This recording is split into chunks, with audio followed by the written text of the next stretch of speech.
The god of mischief awakens in a universe where deception itself is sacred coin. Emerald sorcery collides with warp fire as his murmurs coil around cathedral spires, blackened by 10,000 years of blood. The architect of fate observes with 9 unblinking eyes, judging him as either flawless pawn or dangerous rival. Yet in a cosmos where even gods bow to higher powers, can Loki's lies truly outplay the oldest deceiver of them all? The pilgrimage world of Sanctus Luminina burned, Gothic spires that had endured for millennia, splintered and collapsed as green witchfire devoured ferocrete and flesh alike. Shrieking pilgrims surged through streets clogged with rubble and corpses, while voxcasters droned evacuation protocols that almost none would live long enough to heed. Through it all strode Inquisitor Melia Voss, her power armor blistered but unbroken, bolt pistol leveled at horrors that had no right to exist in real space.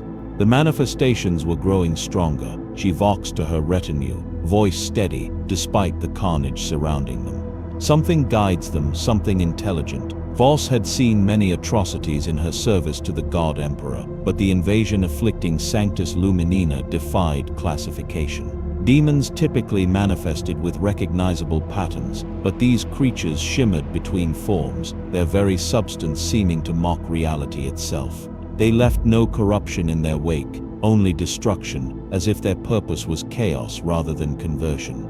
Deep within the grand cathedral of divine light, where relics of ancient saints had drawn the faithful for generations, a spatial anomaly pulsed with impossible energies.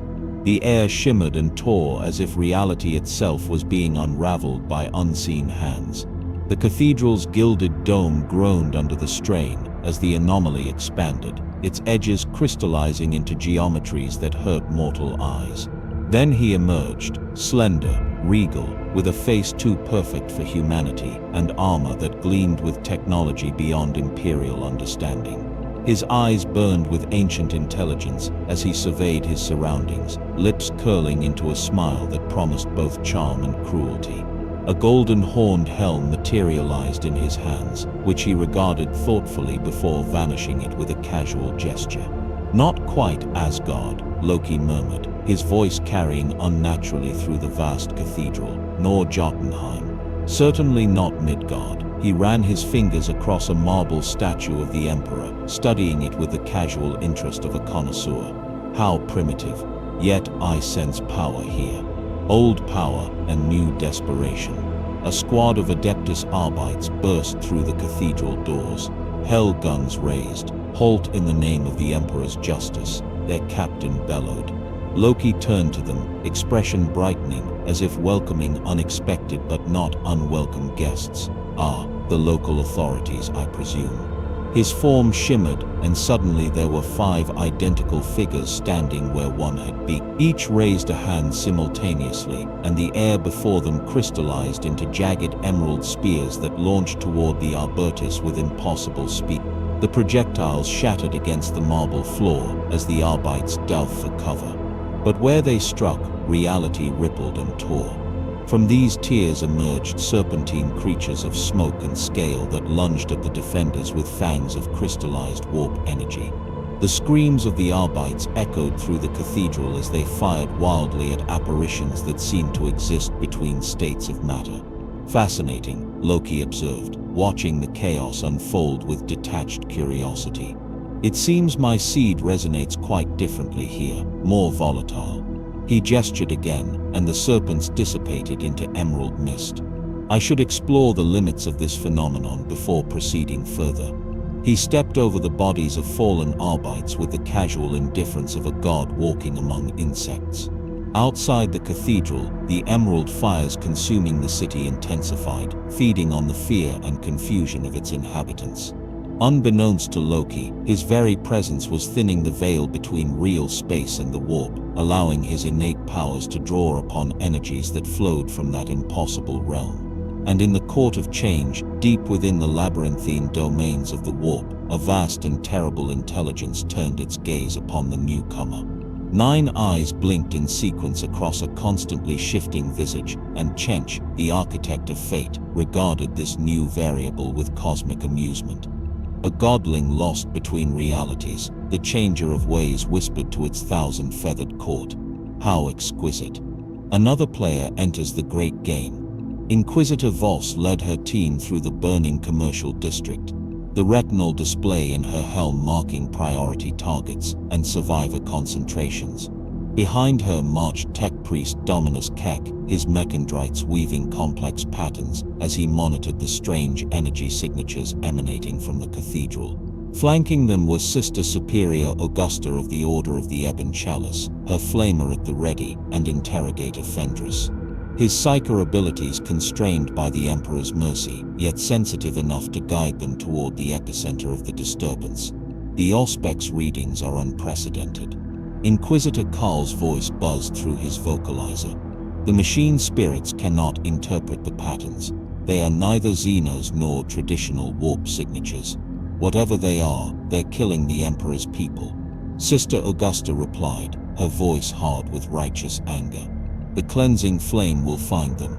Voss raised her hand for silence as they approached a plaza that had once been a marketplace. Now it was transformed into something else entirely, a space where reality seemed to fold upon itself. Market stalls twisted into impossible geometries, their contents hovering in midair or aging centuries in moments. At the center stood Loki, examining an ancient chronom map of the planetary system that he had somehow extracted from the local archives. This reality is so fragile, he mused aloud, apparently speaking to himself. The walls between dimensions thin enough to taste. No wonder these mortals fear what lies beyond. Voss signaled her team to surround the plaza while she activated her armor's channeling field, blending into the shadows of a collapsed habitation block. Her augmentatic eye zoomed in on the intruder, capturing every detail of his unusual appearance and equipment. Nothing matched any known xenospecies or heretical cult in her extensive archives. Inquisitor Fendra whispered through the Voss, his voice strained. He feels wrong. Not like a daemon, but displaced, as if he exists partially outside the Emperor's reality. Before Voss could answer, Loki lifted his gaze directly to Fendris's position and smiled, as if he had heard every whispered word. How rude to gossip about your guests, he called, his voice unnaturally clear across the distance. Why not come down and join me instead? I have so many questions about this fascinating little realm you occupy. With a casual motion of his hand, the ground beneath Fendris split and writhed, tendrils of green energy coiling around the interrogator's legs and yanking him out into the open. Sister Augusta broke cover at once, her flamer roaring as she unleashed a jet of promethium at the intruder.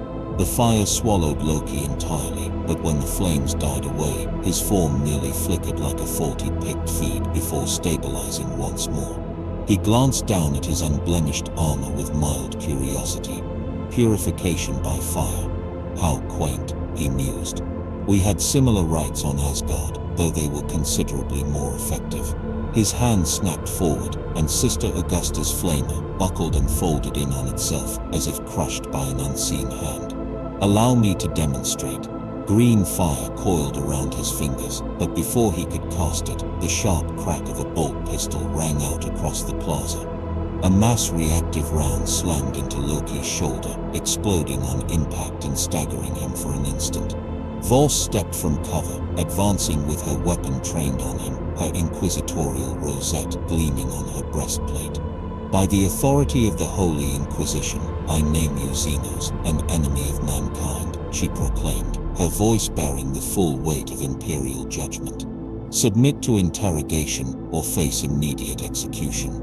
Loki's surprise melted into delight as he straightened, the damage to his armor knitting itself together with a shimmer of energy. Oh, I like you, he said, studying Voss with renewed interest. Such magnificent arrogance. You remind me of my brother, though considerably more attractive. With a sweeping gesture, the plaza shifted around them. The shattered ruins vanished, replaced by a flawless illusion of the marketplace as it had been before its destruction, illusory citizens moving about their daily routines. Only Voss and her team remained real amid the fabricated scene. Let us speak more comfortably. Loki continued, conjuring an ornate throne from nothing, and reclining upon it. I am Loki of Asgard, god of mischief, rightful king of Jotunheim, and I find myself temporarily displaced. You are, Vors replied, firing again without pause. This time, the bolt round passed cleanly through Loki's seated form and detonated against a wall behind him. The Loki on the throne smiled as he faded away, while the true Loki appeared behind her. Impolite, he chided lightly, but understandable. You face something beyond your comprehension. Tech Priest Karl activated his conversion field, arcs of electricity crackling around him as his mechondrites shifted into combat configuration. Of the machine spirits detect multiple energy signatures, he intoned. He is generating quantum duplicates. Clever little automaton, Loki remarked, eyeing the tech priest with interest. Though your grasp of the science behind my talents is charmingly primitive, a farce used the distraction to signal a coordinated assault. Sister Augusta charged from the left, while Karl's arc scourge whipped toward Loki from the right. Simultaneously, Fenris focused his limited psychic abilities to disrupt the illusions surrounding them. The assault was precisely executed. Yet, its effect was anything but expected. As Augusta's power sword struck Loki's form, it passed through an illusion, but rather than simply dissipating, the false body exploded in a cascade of emerald energy that knocked the sister backward. Karl's arc scourge connected with what seemed to be solid matter, only for Loki to shatter like glass, each fragment transforming into a small serpent that launched itself at the tech priest. Fenris' psychic attack had the most dramatic effect as the disruption of the illusions caused feedback that manifested as a pulse of energy from his skull. The interrogator collapsed, blood trickling from his eyes, while the marketplace illusion warped and twisted into grotesque new forms that reflected the fears pulled from his mind. The real Loki appeared atop a ruined statue of the Emperor, looking down at the aftermath with genuine interest. Your psychic one has potential, he noted. He actually managed to touch my mind. Impressive for such an underdeveloped species. Vos used her armor's enhanced strength to leap toward him, power fist activating as she aimed for his chest. This time, instead of avoiding the blow, Loki caught her fist in midair, his strength matching her powered armor. His eyes widened slightly in surprise at the force behind her attack. Perhaps not so underdeveloped after all, he conceded, his grip tightening around her gauntlet. You might actually prove entertaining. With seemingly effortless strength, he hurled Vos across the plaza, her armor systems wailing in protest as she crashed through the remains of a Farokied wall. Emergency protocols engaged, pumping her bloodstream with stimulants and pain suppressants as she forced herself back to her feet. Karl execute protocol Thanos, she voxed, wiping blood from her chin. The tech priest acknowledged with a binary can of confirmation and began interfacing with a device attached to his torso. Loki appeared unimpressed by whatever they were planning. He strolled casually through the ruins, examining the fallen Sister Augusta with the detached interest of a collector. Your armor is fascinating, he told Vos. Primitive yet effective, designed to intimidate as much as protect. We had similar philosophical approaches on Asgard. You claim to be a god, Vos replied, buying time as KL completed his work. We have encountered your kind before. False gods who feed on worship and fear. Loki laughed, the sound surprisingly genuine. I have no interest in your worship, mortal. Nor do I require it to exist. I simply am. He gestured to the devastation around them. Though I admit this chaos is largely accidental, my arrival has had unexpected effects on your reality. Before Vos could respond, Karl activated the device. A pulse of null energy erupted from it, expanding outward in a sphere that temporarily dampened all warp-related phenomena within its radius. The remaining illusions dissipated immediately, and Loki staggered, his form flickering as if struggling to maintain coherence. What is this? He demanded, genuine alarm crossing his features for the first time. Null field generator, Vos explained, advancing with her bolt pistol raised, designed to disrupt warp entities. You may not be a daemon, but your powers clearly draw upon similar energies. Loki's expression shifted from alarm to concentration as he fought against the null field's effects. His form stabilized, though the green aura surrounding him dimmed considerably. Clever, he acknowledged, but insufficient.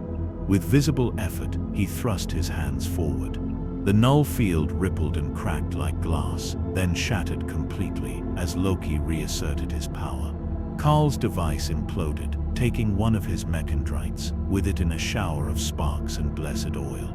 "Your technology fascinates me," Loki said, examining his hands as his powers returned to full strength. That actually hurt. It's been some time since anything in the 9 realms could claim as much. Voss recognized the tactical situation was untenable. Whatever this entity was, they lacked the resources to contain or destroy it at present. "Fall back," she ordered through the Vox defensive formation Delta. As her team began their coordinated withdrawal, Loki made no move to stop them. Instead, he called after Voss. "I'll allow your retreat, Inquisitor. You've piqued my curiosity, and I find myself in need of entertainment while I determine my path home." Voss halted at the edge of the plaza, fixing him with a stare that had broken hardened cultists. "This is not over. The Emperor protects." Loki's smile widened. "Does he now? I look forward to meeting this Emperor of yours." One ruler to another. As Voss and her team withdrew into the burning city, Loki turned his attention to the devastation unfolding around him. The warp energies he had inadvertently unleashed on arrival continued to gnaw at the fabric of reality, spawning instabilities through which lesser entities slipped from the immaterium. He found the effect scientifically intriguing, but ultimately chaotic in a way that lacked any real design. With a sequence of precise gestures, he set about containing the breaches, weaving his Sidred into intricate patterns that reinforced the boundaries between dimensions. As he worked, he gradually became aware of another presence watching him, something vast and ancient, lingering just beyond the Wrens in reality. "Curious," Loki murmured. "It seems I've drawn the attention of the natives of this reality's underlying dimensions." He finished his task, sealing the last breach with a twist of his wrist. "Good, let them come. Court politics, I understand, no matter the realm." Unbeknownst to Loki, his intervention had just altered the nature of Tzeentch's interest in him. What had begun as idle amusement had shifted into measured calculation. The Chaos God had observed how Loki instinctively shaped warp energies with a precision rivaling that of his own sorcerers. Such talent could not be allowed to remain an unaligned piece in the great game. Aboard the inquisitorial frigate Uncompromising Truth, anchored in high orbit above Sanctus Lumini, Inquisitor Voss addressed the assembled representatives of Imperial authority. The planet's governor, a pale man whose ornate robes could not conceal his trembling hands, sat beside Cardinal Thorn of the Ecclesiarchy and Lord Captain Draven of the Imperial Navy. All three wore grim expressions as servitors projected picked captures of Loki and the ruin below. "The entity calls itself Loki of Asgard," Voss explained, her voice steady despite the throbbing ache of her injuries. "It demonstrates capabilities consistent with high-level psychers, but with several critical distinctions. It can generate flawless illusions indistinguishable from reality, alter matter at a molecular scale, and produce duplicates of itself capable of independent action." "A Daemon Prince," Cardinal Thorn declared, tracing the sign of the Aquila across his chest. "The name is meaningless, a snare to dull our vigilance." Tech Priest Karl's augmetic eye whirred softly as he focused on the Cardinal. "Negative, scans indicate no correlation with known demonic patterns. The entity's energy signature aligns with extreme warp manipulation, but lacks standard corruption markers. Additionally, it exhibited the capability to seal warp breaches rather than exploit them." "That proves nothing," Thorn snapped. "The archenemy is deceitful above all else." Whether Daemon or Xenos, Lord Captain Draven cut in. The strategic reality remains unchanged. If this entity cannot be contained, Sanctus Luminina must be purged. My vessels are already positioned for exterminatus protocols. The governor blanched even further. 16 billion souls dwell on this world, Lord Captain. There must be alternatives. Voss studied the holothic display charting the spread of anomalies across the planet's surface. They had expected continued expansion, yet the breaches now appeared to be stabilizing, receding in some regions. Strangely, they were coalescing into a pattern centered on the planetary capital. It's containing the damage, she realized aloud, and shaping it into a design visible from orbit. The display zoomed outward, revealing that the warp distortions traced an immense runic symbol across the planet's face. The form was meaningless to the other Imperial officials, but Voss recognized its intent at once. It was a signature, an assertion of identity. It wants to talk, she concluded. This is theater, not invasion. You cannot seriously be contemplating discourse with this abomination, Thorn protested. Not negotiation, Cardinal. Intelligence gathering. Voss turned to her team. We need to understand what we are dealing with before we can determine how to destroy it. And in the meantime, it is buying us breathing room by containing the warp breaches. Lord Captain Draven exhaled slowly, then nodded. My ships will remain at exterminatus readiness, but I acknowledge the tactical merit of your plan, Inquisitor. You have 24 hours before I must report to Sector Command. When the Council adjourned, Voss withdrew to her private quarters aboard the frigate. The Medicae had closed her wounds and replaced damaged components of her armor, yet the exhaustion settled deep in her bones. She knelt before the modest shrine to the Emperor in her chamber, seeking clarity in prayer. Guide your servant, Lord of Mankind, she whispered. Grant me the wisdom to discern the true threat and the strength to confront it. As she prayed, her augmetic eye registered a faint flicker of movement within the supposedly empty room. She reached for her bolt pistol without breaking her meditative posture. Your security is impressive. Loki's voice came from behind her. 17 layers of protection, including psychic wards and something particularly unpleasant that tried to trap my consciousness. Yet here I am. Voss spun and fired in one fluid motion. The bolt round passed through Loki's image, exploding against the bulkhead behind him. The illusory figure smiled apologetically. I'm not actually there, Inquisitor. Merely projecting a small fraction of myself across the distance. I thought we might continue our conversation without further violence. You've invaded a shrine world, killed thousands, and breached a secured inquisitorial vessel. Voss replied coldly. There is nothing to discuss except the manner of your execution. Loki's projection walked around her chamber, examining the sparse decorations with interest. I've actually halted the destruction and sealed the breaches my arrival created. As for the deaths, they were not my intention. My transition between realities was disruptive. He paused before her shrine, studying the golden aquila. Fascinating iconography, so martial yet ecclesiastical. State your purpose, Voss demanded, keeping her weapon trained on him, despite knowing it was useless against a projection. Direct. I appreciate that. Loki's image turned to face her fully. I am stranded in your reality, temporarily. The pathways between dimensions are in flux, preventing my immediate departure. While I wait for conditions to stabilize, I find myself curious about this empire of yours and its enemies. His smile took on a predatory edge. Perhaps we can help each other. The Imperium does not bargain with Xenos. Then consider it an exchange of information. I've already gleaned much about your Imperium from planetary data networks, but they lack context. For instance, they speak of chaos gods and a realm called the Warp that seems suspiciously similar to pathways I've traversed between Idrisil's branches. Loki's expression grew serious. Something in that minister realm has taken notice of me, Inquisitor. Something ancient and powerful. I suspect you know more about it than your public records indicate. Voss's mind raced through the implications. If Tench or another chaos god had indeed noticed this entity, the situation was far more dangerous than she had initially assessed. Yet it also presented an opportunity.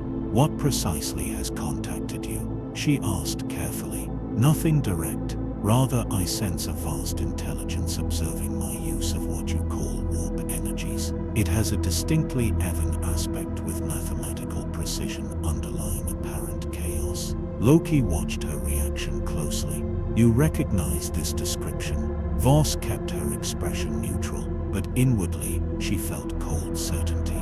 The changer of ways had found a new placing. What do you offer in exchange for this information? My departure from your realm once possible, and in the meantime, protection from any further breaches my presence might cause. Loki's projection stepped closer. I am not your enemy, Inquisitor Voss, merely a traveler temporarily inconvenienced. You ask me to trust the self-proclaimed god of mischief. Loki laughed. Not trust, never that, but recognize mutual advantage when it presents itself. His projection began to fade. Consider my offer. I'll remain in the cathedral until tomorrow. Come alone if you wish to continue our discussion. As his image disappeared completely, Voss immediately activated the chamber's security protocols, flooding it with blessed incense and activating backup purity seals. She knew the decision before her was fraught with heretical danger, yet the tactical value of the intelligence was undeniable. If Loki could be manipulated into opposing Sench, even temporarily, it could provide the Imperium with a valuable distraction. And if both entities destroyed each other in the process, all the better for mankind. Dawn broke over the ruined capital of Sanctus Lumina. The sun's light diffracted through a haze of smoke and dust that hung over the city like a shroud. The cathedral still stood amid the devastation, its golden dome gleaming as if freshly polished. Inside, Loki had spent the night studying the Imperial artifacts and texts, absorbing information about this strange reality with insatiable curiosity. The ecclesiastical architecture reminded him somewhat of Asgard's grandeur, though lacking its technological sophistication. He found the Imperium's fusion of technology and religious dogma fascinating, particularly the way they had built an interstellar empire on the foundations of superstition and fear. So like Odin's methods, he mused aloud, examining a statue of the Emperor depicted as a warrior in ornate armor. Keep the masses compliant through carefully controlled truth and ritualized devotion. He sensed Voss's approach before she entered the cathedral. The Inquisitor came alone as requested, though Loki detected multiple energy signatures surrounding the building at a distance, presumably her team positioned for intervention if needed. Your Emperor, Loki greeted her, gesturing to the statue. He sits entombed on Terra, neither alive nor dead, while his empire worships him as a god. Yet from what I've gathered, he explicitly rejected divinity during his lifetime. The Emperor's divinity is not a matter for discussion with Xenios, Voss replied coldly. She had come in full inquisitorial regalia, her power armor freshly repaired and adorned with purity seals and devotional scripts. Her bolt pistol remained holstered, but her hand rested near it, as you wish. Loki turned from the statue to face her fully. Have you considered my offer? I have authorization to share limited information about the ruinous powers in exchange for your departure from Imperial space and any tactical insights you can provide about your interactions with them. Loki smiled. Excellent, though I should clarify something first. He gestured, and the air around them shimmered as a privacy field of some kind established itself. There, now we can speak without your hidden observers listening. A simple courtesy. Voss's expression hardened. Disable this interference immediately. It's harmless, I assure you. Merely ensures our conversation remains between us. Loki leaned against a marble column. Now tell me about Sage, the changer of ways, architect of fate, and how he differs from the other entities you call chaos gods. The precision of his knowledge caught Voss off guard. She had mentioned no names in their previous encounter. How do you know that designation? While you slept, I explored your realm's underlying dimensions, cautiously of course. Loki's expression grew serious. What you call the warp is similar to paths I've traversed between realms but fundamentally different. It responds to thought and emotion in ways the branches of Idris sensed 4 dominant consciousnesses, each with distinct appetites. Vos studied him carefully, weighing how much to reveal. Sion embodies change, schemes and sorcery. It is anathema to stability and truth. Its servants specialize in manipulation and warpcraft, and it has taken an interest in me. Loki didn't phrase it as a question. If your assessment is correct, yes, Tench collects sorcerers and beings of power, either corrupting them to service or destroying potential rivals. Loki's smile returned, edged with genuine amusement. How familiar. The politics of gods differs little across realities, it seems. He straightened from his relaxed posture. Tell me, what limitations have you observed in Sinch's direct influence on your physical realm? The question was unexpected and insightful enough that Vos decided honesty served her purpose better than evasion. The Chaos Gods cannot manifest directly in real space. They work through demons, corrupted followers, and warp storms. Certain materials and technologies can ward against their influence, particularly null fields, blackstone artifacts, and untainted pariah individuals. Fascinating. Your reality has developed specific countermeasures. Loki paced thoughtfully. In my realm, we had similar defenses against the influence of entities from other dimensions, though the underlying Principles differ. He stopped suddenly, turning to face Vos with renewed intensity. Or what if I told you I could provide you with the means to create a temporary ward against Sion's observation, one that would shield this entire world for approximately 7 days? Vos is augment I, as it adjusted focus. It stopped sudden attachties and supplicity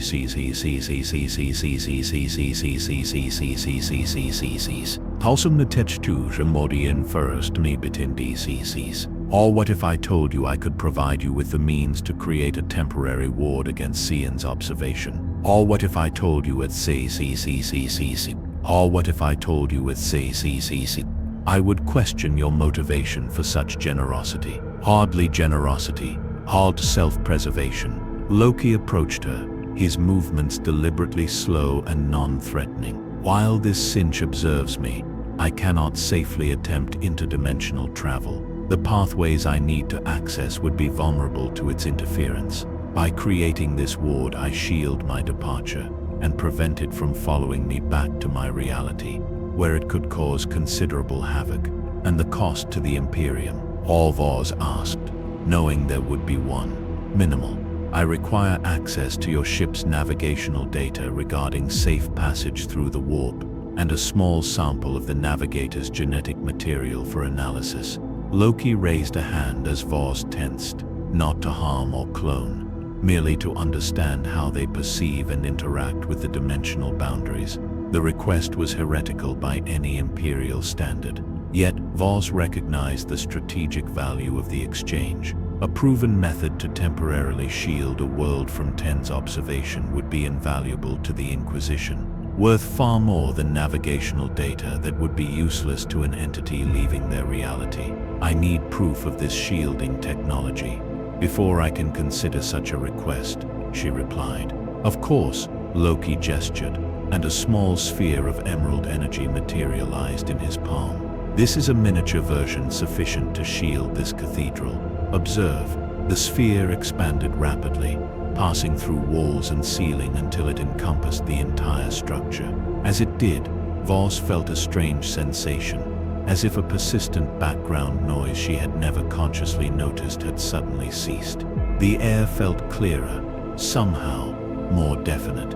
Your psychic one would confirm it if he were here, Loki explained.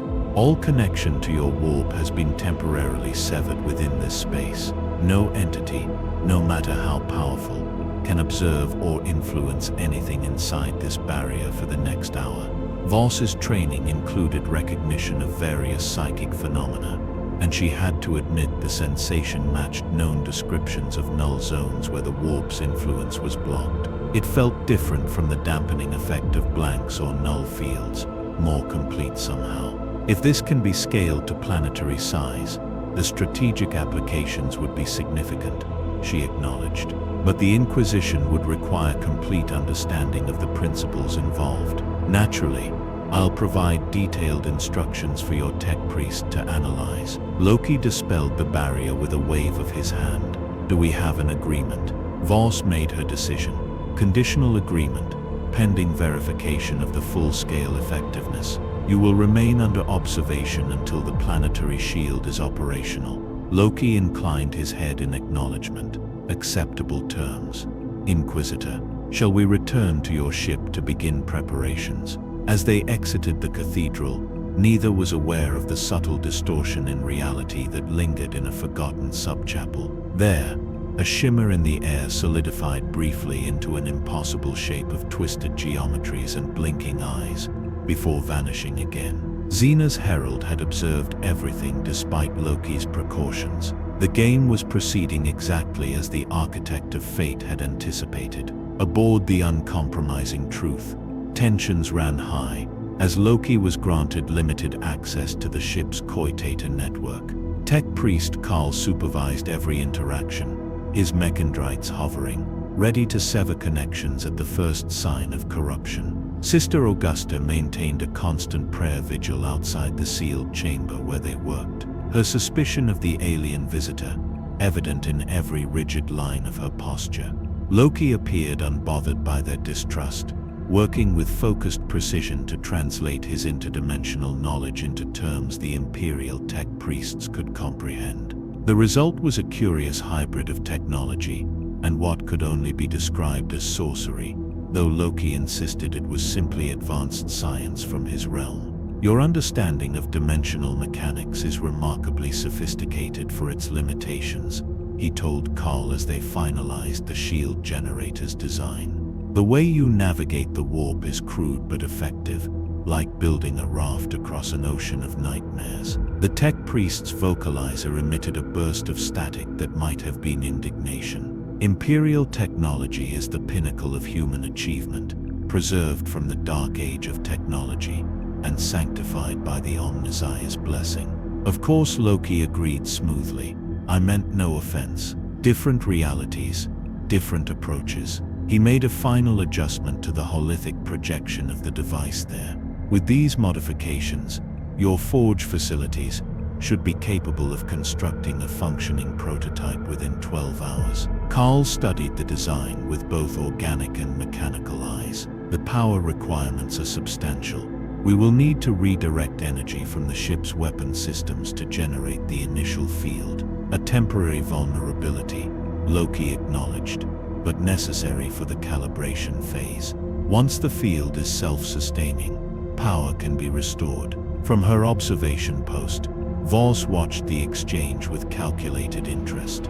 The design process had proceeded too smoothly to fully trust, yet every component Loki specified was being thoroughly examined by her most capable tech priests. If there was deception involved, it was beyond their collective ability to detect. Interrogator Fenris entered the chamber, his face pale but determined. The psychic assault he had suffered during their first encounter with Loki had left him weakened, but his unique abilities made him essential to the verification process. Inquisitor, he greeted Voss with a respectful nod. I've completed the divination rituals as requested. The Emperor's tarot shows the tower reversed, followed by the Commissar upright. Voss understood the coded message immediately. Danger followed by necessary sacrifice, but ultimately leading to victory. The Emperor's guidance was clear, if not comforting. Proceed with the final preparations, she instructed, but maintain absolute vigilance. As the technical work continued, Loki requested a brief respite, claiming the need to meditate to maintain his focus. He was escorted to a heavily warded chamber that had been prepared specifically for his use, a cell disguised as guest quarters. Once alone, his composed demeanor shifted subtly, a calculating intensity, replacing the cooperative facade he had presented to the Imperial officials. Observe me, changer of ways, he whispered to the empty air. Watch closely as I prepare my departure. Follow the threads of my design as they weave into your grand tapestry of schemes. He made a series of subtle gestures, and small runes flared briefly on the walls of his chamber before fading from visible light. To any warp-sensitive entity watching, they would appear to be preparations for the planetary shield, components of the larger working. In truth, they were laying groundwork for something entirely different. Loki had recognized the nature of Tench almost immediately.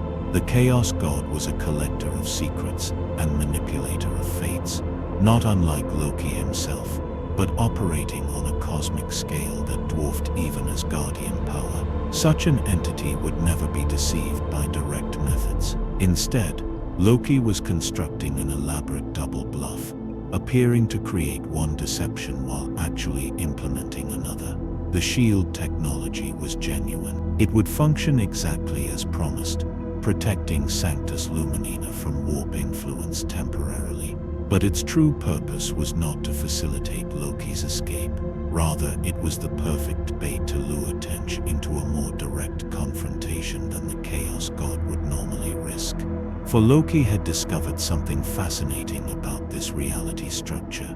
The being known as the Emperor of Mankind maintained a psychic beacon called the Astronomicon that penetrated even the chaotic depths of the warp. This beacon created a fixed reference point in an otherwise malleable dimension, a constant that could be exploited by someone with Loki's unique understanding of interdimensional travel.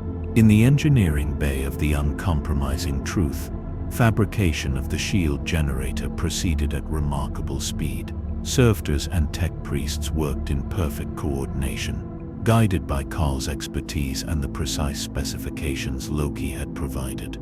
The device taking shape resembled no standard Imperial technology, its architecture incorporating spiraling geometries and crystalline components that seemed to absorb light rather than reflect it. Lord Captain Draven observed the construction with undisguised suspicion.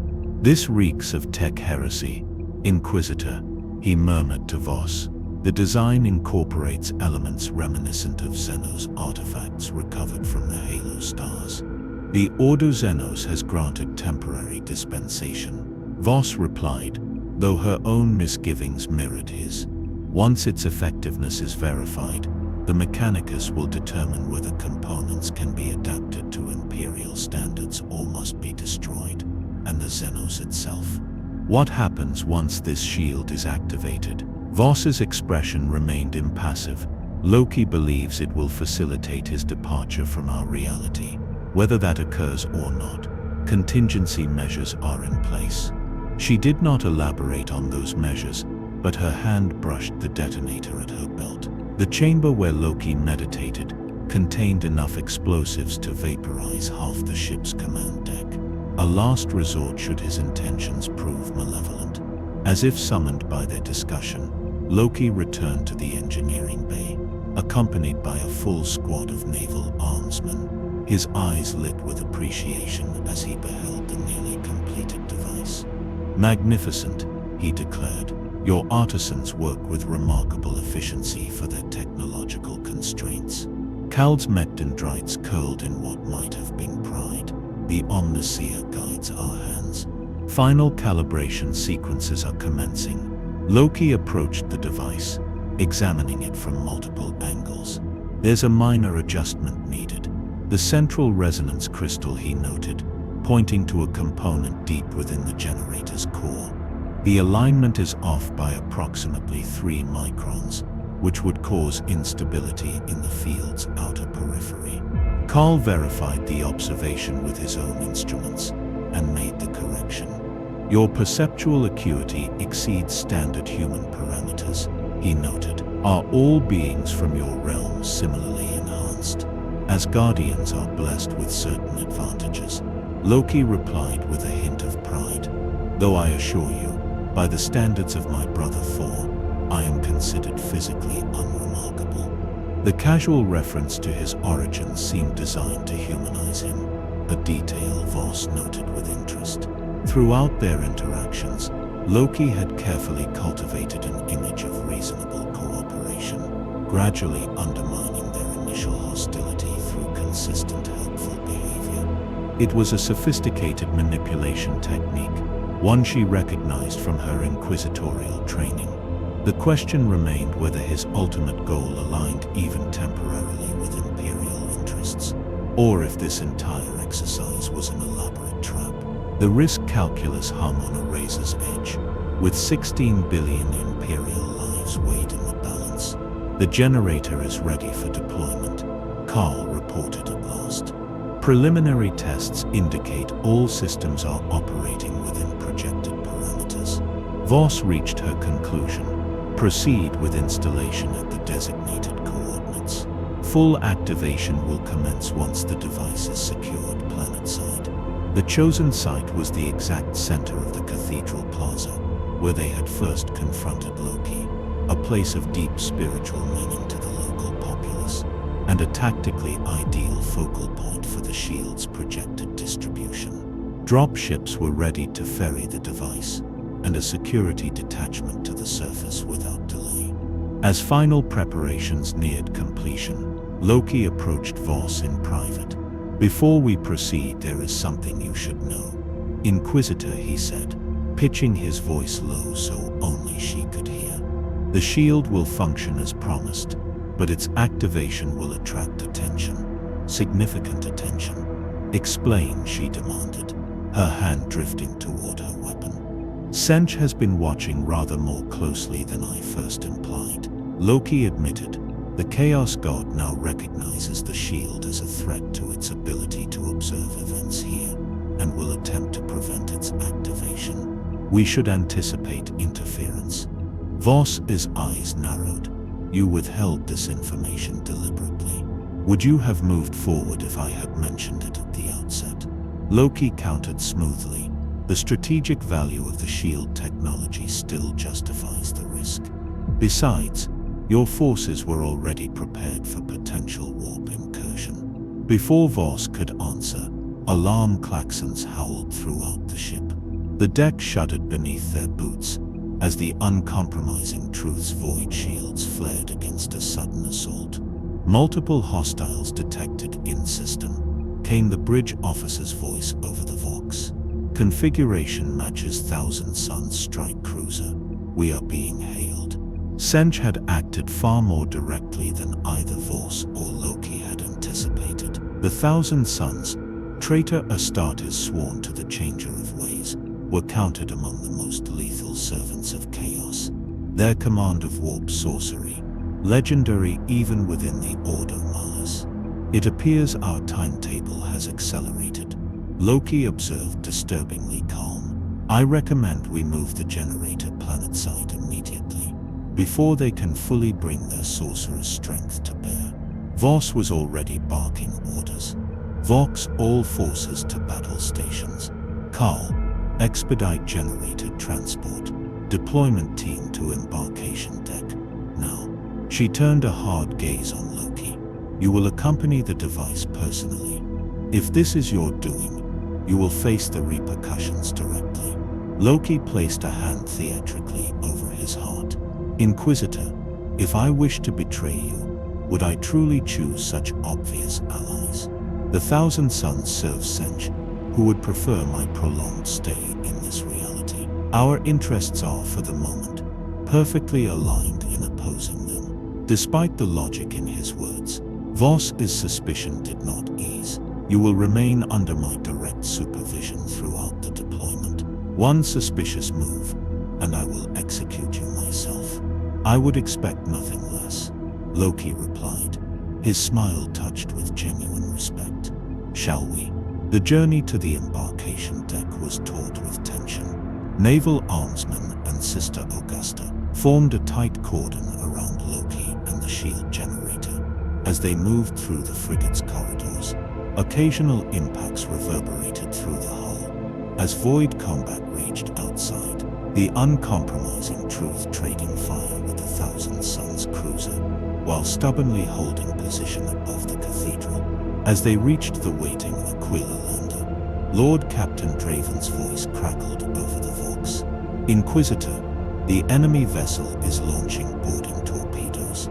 Estimated impact at multiple locations in 3 minutes. Accelerate our departure, Voss ordered the pilot. We need that generator planetside, before they breach our defenses. The lander's engines thundered to life as the last pre-flight checks were rushed through. Tech priests secured the shield generator within its specialized housing, while Voss's team took up their combat stations. Loki watched the disciplined precision of the Imperial personnel with clear, unfeigned admiration. "Your people perform remarkably well under pressure," he remarked to Voss as they strapped into adjacent restraints. "It reminds me of Einhorn mustering before battle." "Save your commentary," Voss replied tersely. "Concentrate on ensuring that device functions exactly as promised once we reach the surface." With a metallic clank, the lander broke free from the frigate, accelerating hard away from the embattled vessel and diving toward the war-torn world below. Through the viewports, they could see the void battle unfolding, lance strikes and torpedo salvos exchanging between the Imperial ship and its Chaos counterpart. More concerning were the smaller signatures of boarding torpedoes cutting through the void toward the uncompromising truth. Their descent towards Sanctus Lumina was steep and fast, the pilot pushing the lander to its structural limits to minimize their vulnerability. Atmospheric entry created a corona of fire around the armored hull, the cabin temperature rising despite environmental systems working at maximum capacity. Thousand Suns are renowned for their telekinetic abilities, Sister Augusta noted grimly, checking her bolter for the third time. "If they're launching a simultaneous surface assault, we should expect debris weapons, structural collapses, and precision strikes against our psycho defenses." The Cathedral Plaza has been secured by the Arbites and local PDF forces, Voss replied. "We'll have a defensive perimeter established before the traitors can organize a coordinated attack." Loki listened to their tactical assessment with interest. "These Thousand Suns, they're sorcerers, as well as warriors, the most dangerous kind," Fendra answered, his voice tight with barely controlled fear. "Their minds were preserved when their bodies were transformed by the rubric of Ahriman. They're essentially disembodied psychic entities, animating powered armor through warp sorcery." "Fascinating," Loki murmured. "Spirits bound to physical vessels through magic. We had similar constructs on Asgard, though with considerably more aesthetic appeal." The lander bucked suddenly as it encountered turbulence, or perhaps something more sinister. The pilot's voice came through the internal vox, strained but professional. "Experiencing unusual resistance, Inquisitor. Atmospheric conditions which don't match predicted patterns. Possibly warp interference. Maintain course. Voss ordered. Emergency override protocols. Authorized if necessary." Orgi closed his eyes, concentrating on something only he could perceive. "They're attempting to disrupt our trajectory with targeted warp fluctuations," he reported. "Crude, but effective. I can counter it temporarily." Without waiting for permission, he placed his hands on the lander's hull and began murmuring in a language none of the Imperials recognized. Green energy flickered around his fingers, spreading across the interior surface of the craft like luminescent veins. The turbulence immediately subsided, the lander's descent stabilizing. "What did you do?" Voss demanded, bolt pistol half drawn. "Created a temporary buffer between the warp energies and our vessel," Loki explained, opening his eyes.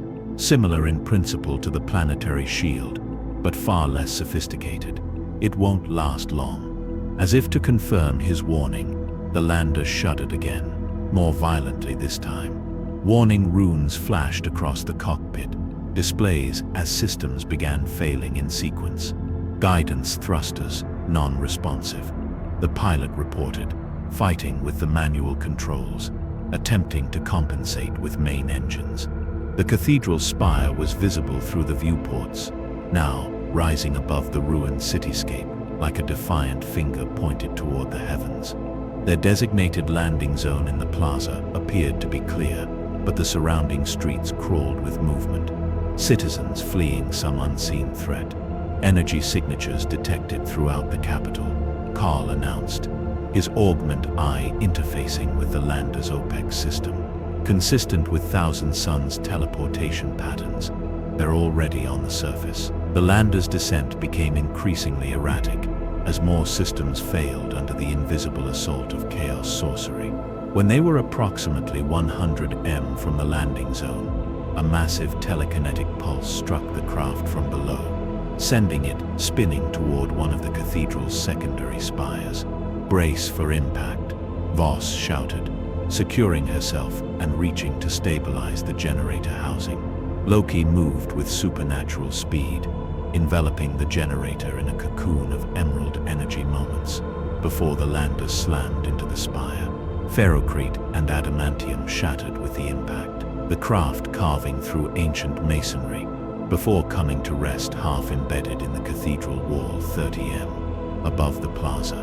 Inside, emergency lumens cast a bloody glow over the smoke-filled cabin.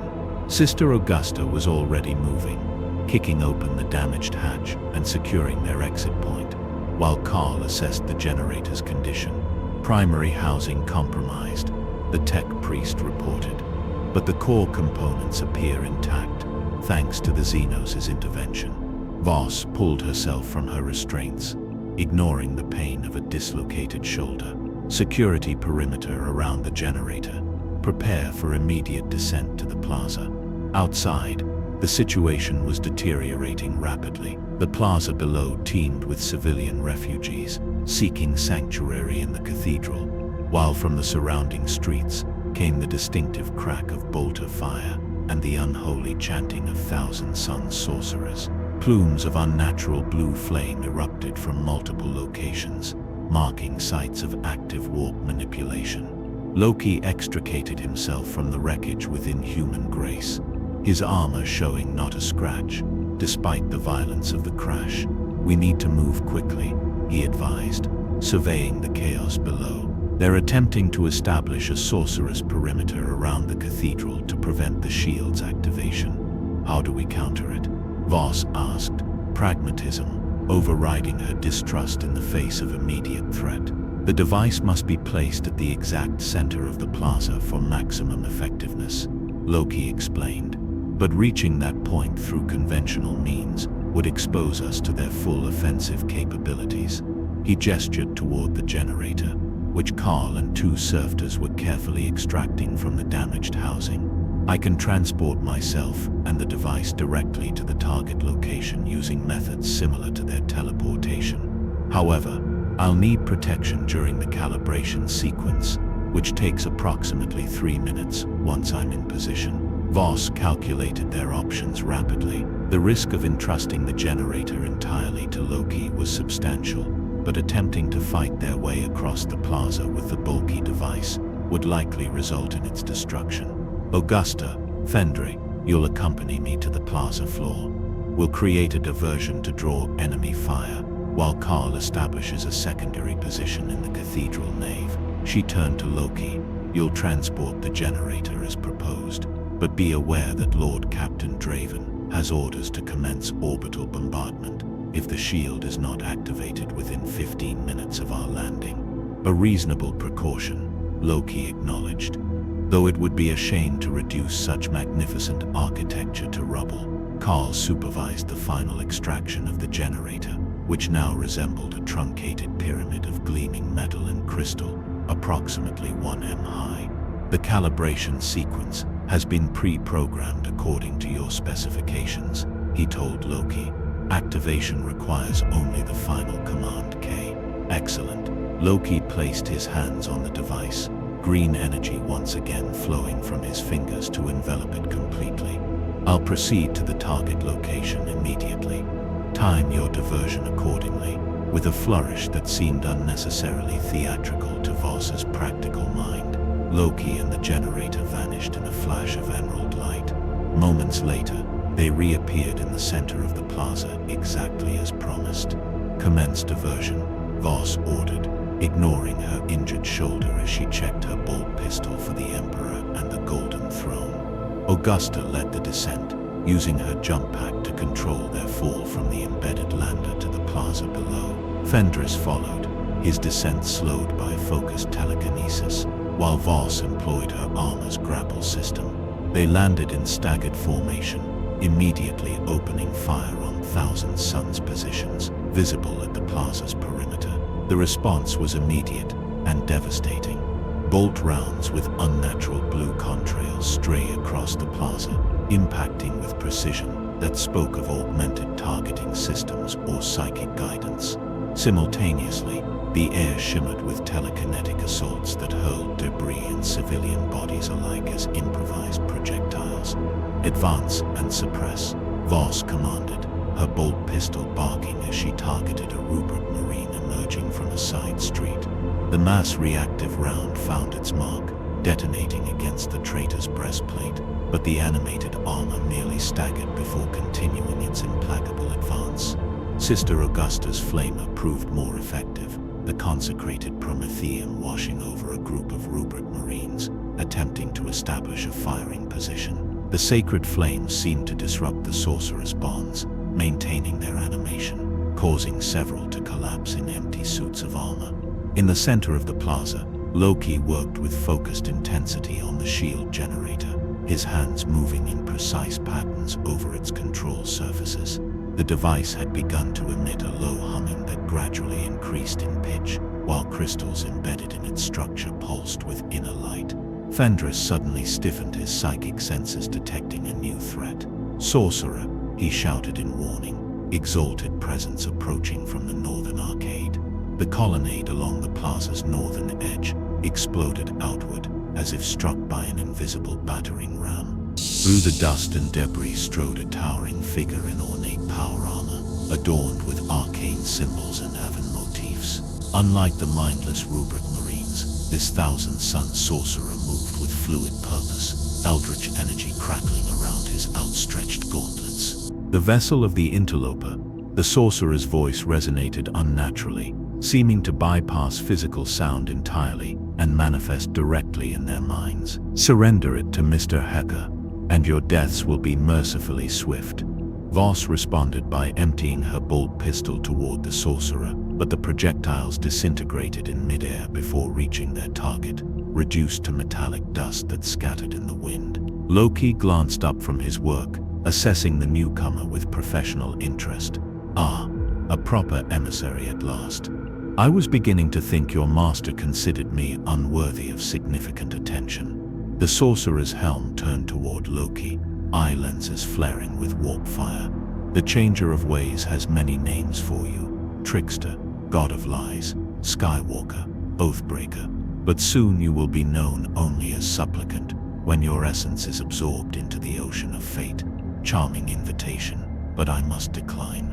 Loki's hands continued their work on the generator, even as he bantered with the sorcerer. "I've had rather enough of subservience to cosmic entities with questionable fashion sense." Hecker raised his staff, the Avan headpiece glowing with gathering power. "Your device cannot shield you from the architect's gaze. Its design is already known to us, its weaknesses catalogued and exploited." This revelation caused Loki to pause momentarily, a flicker of concern crossing his features before his confident smile returned.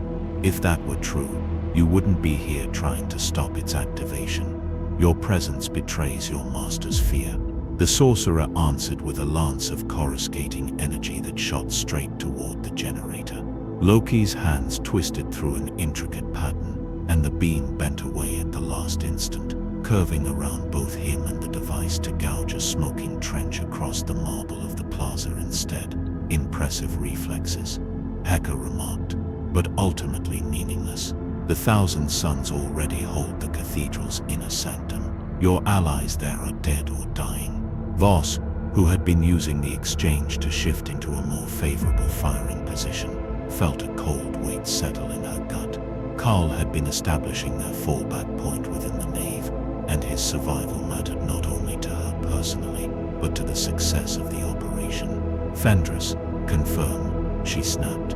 The interrogator closed his eyes for a brief moment, extending his psychic senses toward the cathedral.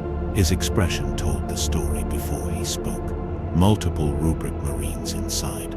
Karl is surrounded. His life signs are failing. Augusta instantly altered her priorities. Request permission to extract the tech priest, Inquisitor. Before Voss could answer, Loki cut in. The generator is almost fully calibrated. Once it activates, it will shut down all warp-based abilities within its radius, including whatever animates the Rubric Marines.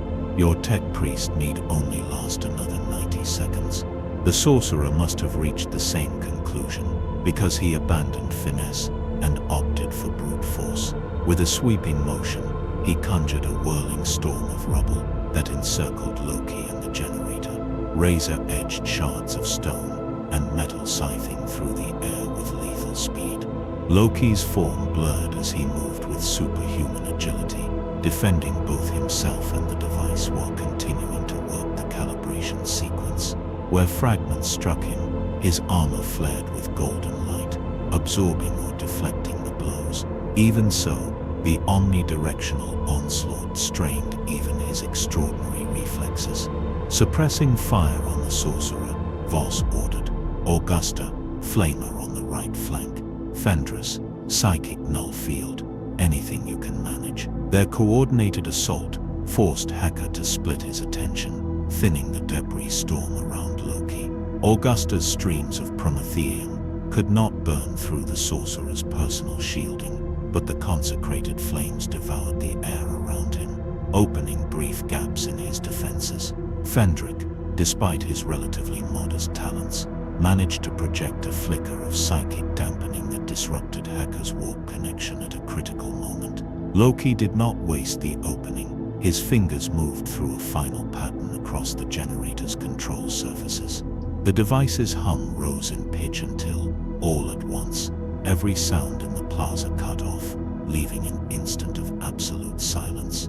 A heartbeat later, a wave of energy burst outward from the generator in a perfect expanding sphere, passing through stone, flesh, and metal, without any visible physical effect. Yet, as it washed over them, Voss felt again the sensation from Loki's earlier demonstration, only now it was amplified 100-fold. The ever-present background pressure of the warp, which most humans never consciously noticed, vanished completely. The air seemed cleaner, reality itself more solidly fixed in place. For their enemies, the change was catastrophic. The Rubric Marines, sustained solely by warp sorcery, collapsed where they stood, their armor crashing to the ground in hollow, empty heaps. Hacker shrieked, whether from pain, fury, or both was impossible to tell. His towering presence visibly diminished as his link to the warp was severed. "What have you done?" he demanded, his voice now merely human, carried by his helm's vox rather than echoing psychically. "This is no simple null field." Loki straightened from the generator, studying the outcome with evident satisfaction. "Exactly as promised, a complete severance of this location from your warp.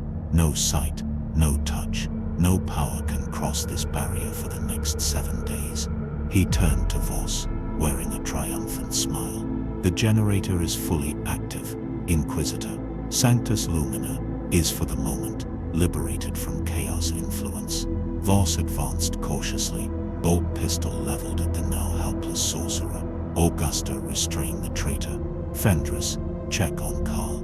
She examined the generator, which continued to emit a steady rhythmic thrum. The shield remained invisible, but its presence was almost tangible. "Explain the operating principles," she ordered.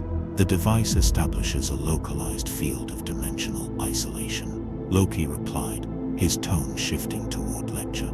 "It does not erase the warp itself, rather it blocks interaction between it and real space inside the shielded perimeter.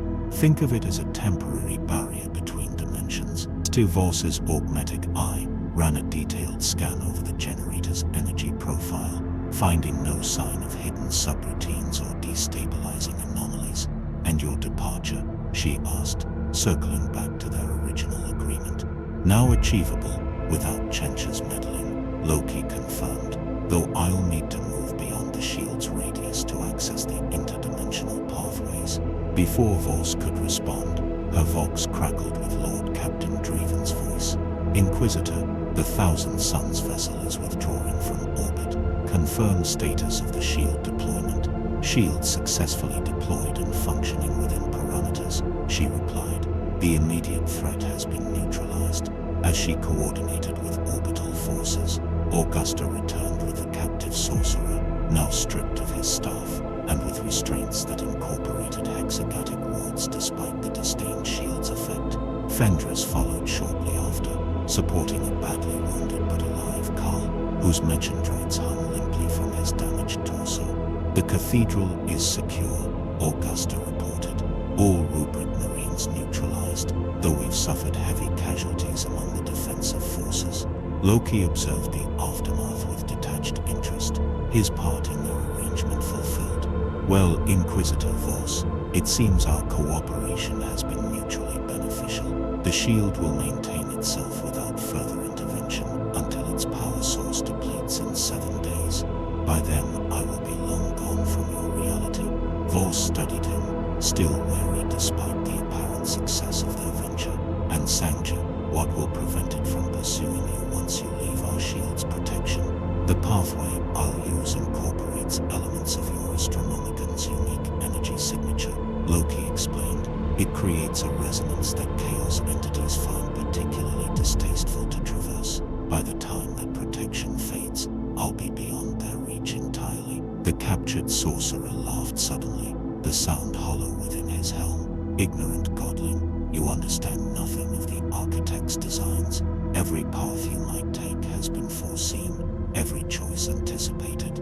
Loki regarded the sorcerer with amusement, perhaps, but here's the beauty of chaos. True chaos, not your master's orchestrated version. Even perfect for knowledge doesn't guarantee control. He leaned closer to the captive. Free will is the ultimate weapon against fate. Remember that when your master wonders where his new pawn disappeared to. Turning back to Voss, Loki gave a formal bow that somehow managed to convey both respect and irony. It's been a pleasure doing business with your Imperium Inquisitor. Your Emperor has forged a fascinating realm, brutal and backwards as it may be. I almost regret I won't see how your story ends. If you attempt to return, Voss warned you will be treated as any other Xenos threat. Naturally, Loki's smile suggested he found the warning adorable rather than threatening, though I imagine there are more pressing concerns demanding your attention. He gestured to the ruined city around them, where Imperial forces were already beginning recovery operations, securing the fallen Thousand Suns armor, and attending to wounded civilians. The shield had eliminated the immediate chaos threat, but the devastation remained. I require escort to the shield perimeter, Loki stated. After that, our business is concluded.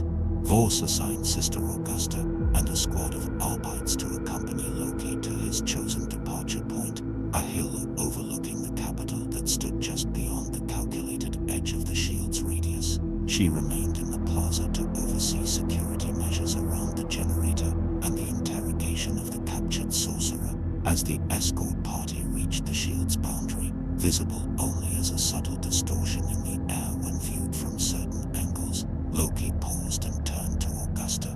Your faith is admirable, he told her, surprising the Sister with the personal observation. I've known beings of similar devotion. They were both the strongest and most vulnerable people in Asgard. Augusta's expression remained professionally neutral. Or save your observations.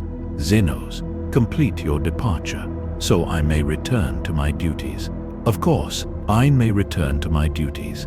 Of course. Loki stepped to the boundary, then hesitated again. A word of warning, Sister of Battle. When this shield falls in 7 days, the attention of the Chaos Guards will return to Sanctus Lumina with redoubled interest. What they lost here, they will seek to reclaim tenfold. The Emperor protects, Augusta replied automatically. So you believe? Loki's expression held something like pity. For your sake, I hope you're right. With a final enigmatic smile, he stepped through the shield boundary. The air shimmered around him, and emerald energy began to coalesce as he raised his hands in a firm, complex gesture. The light intensified, until it became painful to observe, forcing Augusta and the Arbites to avert their eyes. When they looked again, Loki was gone. Only a pattern of intricate burns in the grass marked where he had stood, forming runes in no language known to the Imperium. Sister Augusta made the sign of the Aquila and voxed Inquisitor Voss. The Xenos has departed. Inquisitor, termination confirmed. In the Cathedral Plaza, Voss acknowledged the report while supervising the secure containment of the captured sorcerer. The prisoner was being prepared for transport to a black ship where the Ordo Malus would extract whatever intelligence could be gained before his inevitable execution. The trickster believes he has outwitted Sinch, the sorcerer remarked unexpectedly as the containment team sealed his restraints. Such delicious arrogance. Voss regarded him coldly. Elaborate. The shield is real, the protection temporary, but genuine. The sorcerer's helm tilted as if in amusement. But what the godling failed to understand is that Sinch doesn't need to observe to influence. The seeds were planted long before his arrival. What seeds? Voss demanded, her bolt pistol pressed against the sorcerer's helm. The device itself, he replied. When the shield fails in 7 days, it won't simply stop functioning. It will invert. Rather than preventing warp energy from entering this space, it will draw it in concentrated and focused. A dimensional breach, larger than any seen since the birth of Slash. Cold certainty settled in Voss's stomach. She voxed Carl immediately. The generator full diagnostic priority alpha. The tech priest response was delayed by static. His vocalizer damaged from his injuries, already in progress. Inquisitor, detecting anomalous crystal lattice structure in the core components, not visible during construction. Self-modifying on a molecular level. Can it be disabled? She demanded, uncertain. Attempting to access primary control matrix now. The sorcerer's mechanical laughter rang hollow inside his helm. The architect of fate plays the long game. Inquisitor, your pet god of mischief fancied himself clever, turning our interest in him to his advantage so he could escape. Yet every move he made still served Chench's design. When the shield inverts, Sanctus Lumina will become a newborn eye of terror, a festering wound in reality that will never close. Voss wasted no breath on threats or further questions. She ended the sorcerer with a single bolt round through his helm, then turned all her focus to the crisis before them. If the prisoner had spoken truth, they had 7 days to either neutralize the generator or evacuate the entire world before disaster struck. Fendris, contact the uncompromising truth, she ordered. I require an astropathic transmission to Sector Command. Priority, excommunicate. She stared at the quietly humming generator, betrayal and grim resolve hardening her expression. We've been played for fools. As her team scrambled to counter this new threat, Voss could not silence the question gnawing at her thoughts. Had this been Loki's plan from the outset, or had he too been nothing more than a piece shifted by the changer of ways? Perhaps both. Layers of deceit folded atop one another, forming patterns far too intricate for mortal perception to untangle. One truth remained. The god of mischief had left an indelible mark upon the Imperium, a legacy of chaos that would test even the most faithful servants of the Emperor to contain. Far along the pathways between dimensions, Loki sped with thought itself along branches of Yggdrasil that had never before brushed the reality he'd just departed.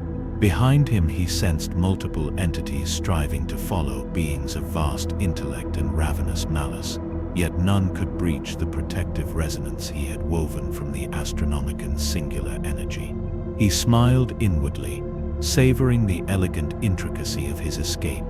The shield generator had indeed been designed to invert after 7 days, but not to tear open a warp rift as the sorcerer believed. Instead, it would impose a permanent dimensional barrier around Sanctus Lumina, severing it from the warp entirely. The world would become a void to chaos, untouched and untouchable for centuries. Chench would uncover the deception in time, But by then, the damage to its designs would be irreversible. A planet-sized gap in its tapestry of schemes, a blind spot in its cosmic sight. A suitable gesture, Loki mused, as he steered toward familiar constellations heralding the nearness of Asgard, from one trickster to another. Yet even as he congratulated himself on his triumph, a faint unease tugged at the edges of his mind. Had the entire escape heat been exactly what Chench desired? A labyrinthine stratagem in which apparent defeat concealed ultimate victory. Such was the nature of contests between gods of deceit. Perhaps he would never know who had truly outplayed whom. The uncertainty was both disquieting and oddly exhilarating. As Asgard's golden spires rose on the horizon of his perception, Loki set such doubts aside. He had new tales to relate, fresh secrets to exploit, and a brother who would scarcely believe where he had wandered. Behind him, across uncounted dimensions, Sanctus Lumina continued its orbit around an otherwise unremarkable star, a world temporarily shielded from warp-born horrors by technology beyond imperial comprehension. Upon its surface, Inquisitor Melia Voss led frantic efforts to decipher and command the alien device, unaware that its hidden purpose was protection, not annihilation. And in the Court of Change, Sek observed all with 9 eyes blinking in flawless sequence, each one revealing a different possible future, a different reading of victory and defeat. The great game moved on, enriched by new variables and unexpected possibilities. For in the grim darkness of the far future, even gods were but pieces in vaster games than themselves, and truth remained the most elusive prize of all.